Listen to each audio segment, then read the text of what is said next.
ভগবান শ্রীকৃষ্ণ গীতায় বলেছেন যে রাগ খারাপ, কিন্তু যেখানে রাগ দেখানো দরকার সেখানে রাগ দেখানো উচিত। না হলে যারা খারাপ কাজ করছে তারা কখনো বুঝবে না যে এটা তাদের করা উচিত নয়। তুমি রাগ না দেখালে তারা সবসময় অন্যায় করেই যাবে।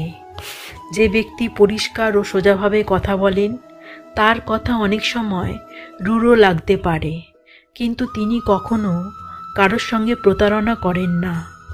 অনেক সময় আমরা জীবনের কোনো বড় সমস্যা থেকে এমনভাবে বেরিয়ে আসি যেন কেউ আড়ালে থেকে আমাদের সাহায্য করছে।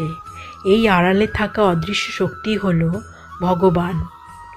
শর্ত ছাড়া প্রেম করা, উদ্দেশ্য ছাড়া কথা বলা, কারণ ছাড়াই দেওয়া, প্রত্যাশা ছাড়া যত্ন করা, এটাই হলো প্রকৃত ভালোবাসা। এই পৃথিবীতে এমন কোনো ব্যক্তি নেই যার সমস্যা নেই, এবং এমন কোনো সমস্যা নেই যার সমাধান নেই। রাধা হলো আমার আত্মা, সে সর্বদা আমার অন্তরে পবিত্র আগুন হিসাবে রয়ে গেছে এবং আমি তার জন্য একই রয়েছি। যদি আপনি সব কিছু হারিয়েও ফেলেন, তবুও আপনার সাথে ভগবান শ্রীকৃষ্ণ আছেন, তাই নতুন করে শুরু করার জন্য যথেষ্ট।